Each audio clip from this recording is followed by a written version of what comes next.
Assalamualaikum warahmatullahi wabarakatuh. Jumpa lagi dengan saya Andri dari Program Studi Teknik Industri Universitas Islam Indonesia. Masih di dalam rangkaian mata kuliah Business Intelligence, di mana di video sebelumnya kita sudah membahas tentang dasar-dasar dari Business Analytics, di mana kita tahu bahwa terdapat 3 jenis Business Analytics, yaitu analisis deskriptif, analisis prediktif, dan analisis preskriptif. Nah, di video kali ini kita akan bahas tentang analisis deskriptif.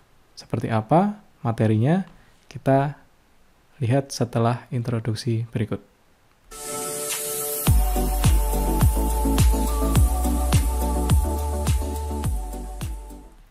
Baik, analisis deskriptif merupakan pertemuan keempat untuk mata kuliah Business Intelligence. Analisis deskriptif, definisinya dia berfokus kepada atau memberikan penjelasan tentang apa yang terjadi dan memahami apa yang menjadi penyebab kejadian tersebut. Aktivitas di dalam analisis deskriptif ini melibatkan konsolidasi sumber-sumber data yang relevan yang memungkinkan untuk kemudian nanti akan dibuat ke dalam report dan analisis lebih lanjut. Gambarannya sebagai berikut. Kita lihat di dalam kolom sebelah kiri atau bagian yang sebelah kiri, ini adalah sumber-sumber data yang kemudian kita konsolidasikan ke dalam data warehouse maupun penyimpanan data. Sumber-sumber data kita dapat dari mana? Bisa dari ERP atau dari Customer Relationship Management, kemudian ada juga dari Supply Chain Management, di mana biasanya kita ambil dari data-data sistem informasi atau modul-modul yang khusus menangani proses-proses bisnis tersebut. Kemudian tidak menutup kemungkinan juga semakin berkembangnya teknik analisis big data yang kemudian membuat kita perlu untuk mendapatkan knowledge dari data-data yang terdapat di sosial media yang kebanyakan bentuknya tidak terstruktur atau membutuhkan penanganan lebih lanjut untuk analisis. Termasuk juga perkembangan sensor yang kemudian membuat data itu menjadi semakin banyak yang kemudian menjadi peluang kita untuk bisa menangkap data-data tersebut untuk nanti kita buat ke dalam laporan yang nanti akan bisa menjadi pendukung keputusan. Setelah sumber data tadi kita konsolidasi, kemudian kita simpan ke dalam data storage atau kalau di dalam Business Intelligence nanti kita sebut sebagai data warehouse, di mana ada data protection di sana. Kemudian setelah kita simpan, kita konsolidasi, kemudian nanti kita masuk ke teknik analytics. Nah, baik analytics maupun di data penyimpanan data atau data storage itu nanti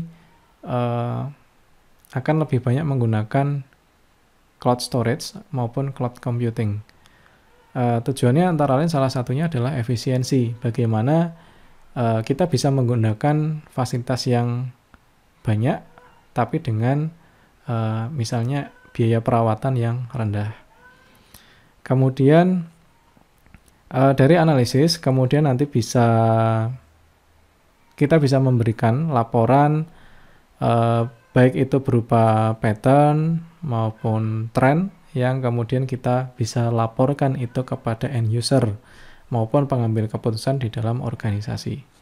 Baik, lalu sebelum kita menganalisis data kita, alangkah lebih baiknya kita memastikan terlebih dahulu apakah data yang kita miliki yang kemudian nanti kita analisis itu bagus atau belum. Karena apa? Di dalam kualitas analisis itu tidak lepas dari kualitas inputnya.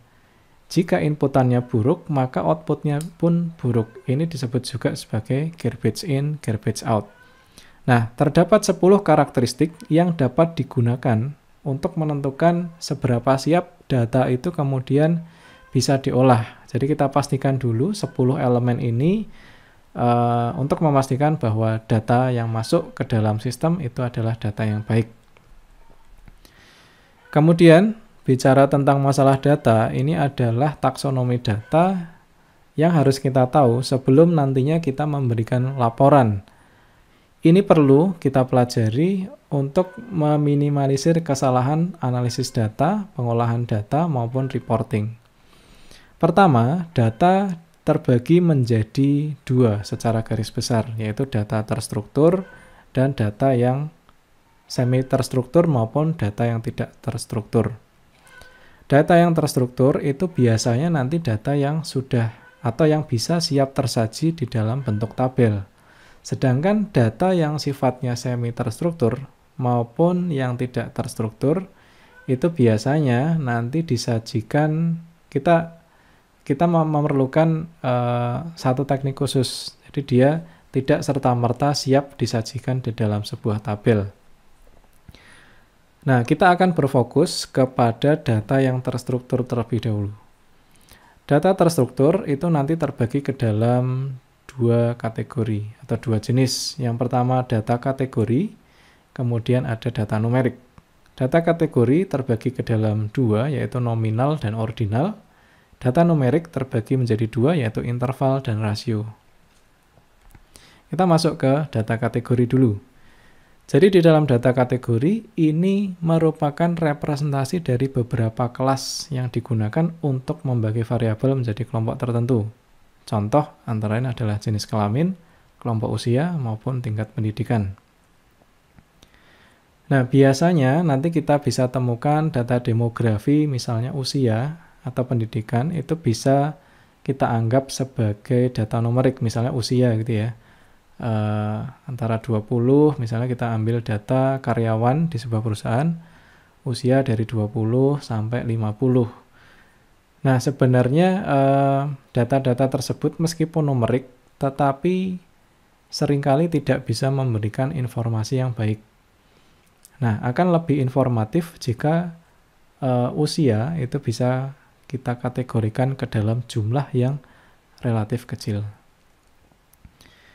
Nah, data kategori juga disebut sebagai data diskrit, di mana data terbagi ke dalam nilai cacah yang tidak memungkinkan adanya penyisipan nilai. Nanti kita akan lihat contoh-contoh lain dari data kategori.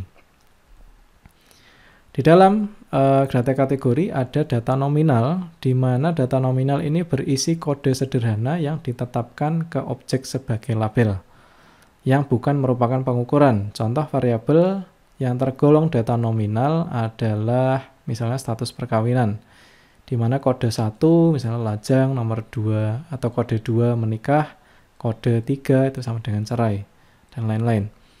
Kemudian data nominal itu bisa diwakili dengan data binomial yang hanya memiliki dua pilihan atau dua kemungkinan saja.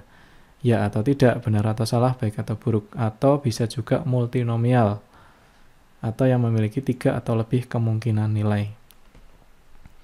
Kemudian, di dalam data kategori ada data ordinal. Nah, ini biasanya merepresentasikan ordo atau urutan, di mana secara umum misalnya level gitu ya, ada level 1 itu rendah, level 2 sedang, level 3 tinggi. Atau data serupa juga bisa dilihat tadi ya, misalnya usia kita bisa tentukan interval tertentu misalnya, atau rentang tertentu, misalnya anak-anak, muda, parubaya, lansia. Tetapi yang dimaksud dengan rentang di sini bukan isi dari kategorinya, tetapi ini hanya merupakan kategori label yang sifatnya hanya sebagai label saja. Nah, di dalam data ordinal, nanti ketika kita masuk ke dalam teknik predictive analytics, kita nanti ada algoritma yaitu multiple logistic regression, di mana dengan memperhitungkan informasi urutan peringkat tambahan untuk membangun model klasifikasi. Dan memang kalau Anda sudah pernah mendapatkan mata kuliah analisis keputusan dan data mining, di mana salah satu bagian materinya adalah tentang klasifikasi, di mana klasifikasi sebenarnya adalah bagaimana kita bisa memilah-milah data menjadi beberapa kategori. Nah, ini yang kita gunakan di dalam klasifikasi adalah data ordinal. Salah satunya adalah data ordinal. Kemudian kita masuk ke lawan dari data kategori, yaitu adalah data numerik. Di mana data numerik ini mewakili nilai numerik atau angka atau nomor dari sebuah variabel tertentu. Nah, ada beberapa variabel yang dapat dinilai secara numerik atau di dalam angka, yaitu usia, pendapatan, jarak tempuh, temperatur. Nilai numerik yang mewakili variabel dapat berupa bilangan bulat ataupun real. Pada beberapa kondisi, data numerik juga dapat disebut sebagai data kontinu, yang memungkinkan adanya penyisipan nilai sementara berupa pecahan-pecahan dalam jumlah tidak terbatas. Di dalam data numerik ada data interval, yaitu merupakan variabel yang dapat diukur pada skala interval. Nah, ini contoh yang biasa digunakan untuk mengilustrasikan ini adalah temperatur pada skala Celcius, di mana sebenarnya unit pengukuran dinyatakan dalam skala 1 sampai 100, di mana ciri khas dari data interval ini tidak memiliki nilai nol mutlak. Kenapa? Misalnya dari pengukuran suhu diketahui suhunya adalah 0 derajat Celcius. Nilai 0 bukan berarti tidak memiliki suhu. Nah, nilai 0 artinya adalah suhunya lebih rendah daripada 1 derajat Celcius. Karena apa? Nilai 0 derajat Celcius ini sebenarnya kalau kita bawa ke derajat misalnya Fahrenheit, 0 derajat Celcius sama dengan 32 derajat Fahrenheit. Jadi ketika nanti ada suhu kemudian kita isikan dengan 0, maka ketika ada kesalahpahaman bisa jadi nilai 0 tadi diinterpretasikan tidak ada suhu, tetapi sebenarnya 0 di dalam derajat Celcius tadi adalah data interval yang kemudian masih bisa kita konversi ke dalam satuan yang lain. Nah, data interval ini sendiri tidak dapat dikalikan atau dibagi, namun dapat ditambahkan maupun dikurangi. Kemudian selanjutnya di dalam data numerik itu ada data rasio, di mana data ini diperoleh melalui proses pengukuran, di mana jarak 2 titik pada skala sudah diketahui dan mempunyai titik 0 yang absolut. Oke, sebagian besar pengolahan data kuantitatif menggunakan data rasio. Contoh adalah massa, panjang, waktu, energi, dan jumlah. Oke, jadi kalau misalkan tadi suhu 0 derajat Celcius bukan berarti tidak ada suhunya atau tidak ada temperaturnya, tetapi di sini berbeda. Kalau misalkan massa sama dengan 0, artinya memang tidak ada beratnya, tidak ada bendanya. Kemudian panjang sama dengan 0, artinya tidak ada dimensinya, dan seterusnya. Nah, di dalam business analytics ada 3 ya, deskriptif, prediktif, dan preskriptif. Untuk deskriptif, kali ini kita sebagai lanjutan dari taksonomi data, nanti kita akan bahas tentang statistika deskriptif, di mana nanti terbagi ke dalam 2, yaitu statistika deskriptif dan statistika inferensial. Selain itu, di materi selanjutnya nanti kita akan bahas, atau yang kita akan bahas dalam video selanjutnya adalah OLAP. Nah, seperti apa? Kita tunggu video berikutnya. Baik, kita akan masuk ke statistika deskriptif terlebih dahulu. Apa sih perbedaan antara statistika deskriptif dengan inferensial? Perbedaan yang paling mencolok adalah kalau statistika deskriptif itu biasanya berfokus pada bagaimana kita menggambarkan sampel yang kita dapatkan. Sedangkan statistika inferensial itu kita berfokus pada bagaimana cara kita menggambarkan populasi atau kesimpulan tentang karakteristik populasi. Nah, ada beberapa ukuran yang bisa digunakan di dalam statistika deskriptif. Pertama ada sentralitas, yang kedua adalah sebaran. Untuk bisa mengukur seberapa atau pemusatan data, sentralitas data, itu ada 3, yaitu mean, median, modus. Kemudian untuk ukuran sebaran data, ada range, variansi, standar deviasi, mean absolute deviation, quartile, dan interquartile range. Nah, caranya seperti apa? Saya rasa Anda sudah mendapatkan materinya di dalam mata kuliah yang lain. Kemudian, bagaimana dengan statistika inferensial?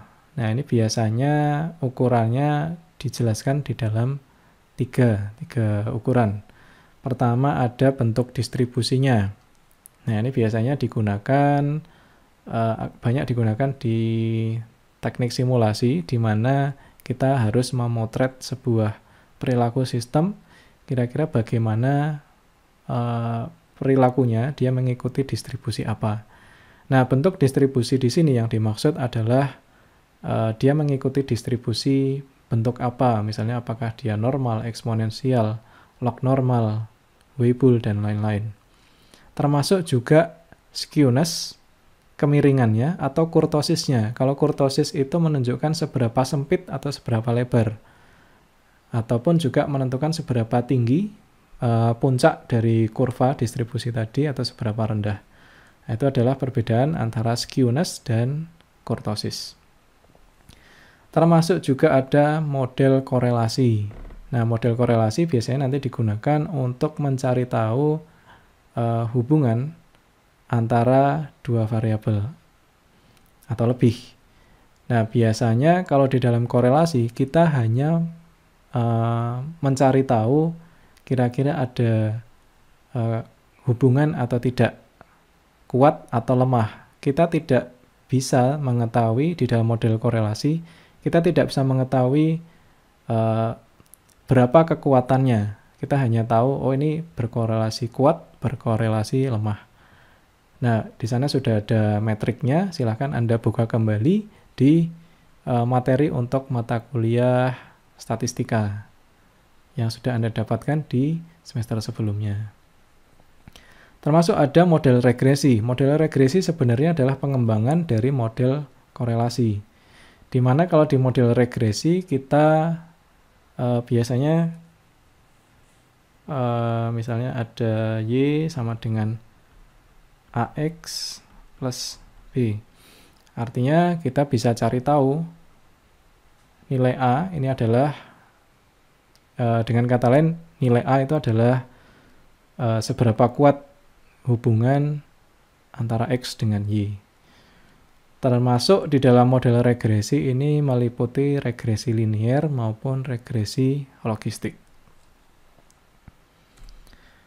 Kemudian setelah kita mengetahui bentuk atau taksonomi data, kemudian bagaimana ukuran-ukuran untuk statistika deskriptif maupun statistika inferensial, langkah selanjutnya yang tidak kalah penting bagi kita yang sudah mempelajari business intelligence adalah kita bisa memberikan business reporting atau laporan. Tujuannya Anda bisa baca di slide ini, namun secara proses keseluruhan kalau kita bisa tarik benang merahnya, pertama kita akuisisi data, kemudian kita konversi data jadi informasi, kemudian kita ambil keputusan yang dimana keputusan tadi akan menjadi knowledge yang kemudian diterapkan di dalam manajemen proses bisnis. Baik, ini referensi yang saya gunakan untuk mata kuliah Business Intelligence. Baik, sekian dan terima kasih. Di video selanjutnya kita akan membahas tentang OLAP, data warehouse, kemudian juga ada teknik data visualisasi. Nah, tentunya data visualisasi menjadi peranan penting untuk membuat report. Nah, seperti apa materinya? Silahkan Anda stay tune di channel ini. Kemudian apabila penyampaian video kali ini ada kekurangan, saya mohon maaf. Wabillahi taufiq wal hidayah. Wassalamualaikum warahmatullahi wabarakatuh.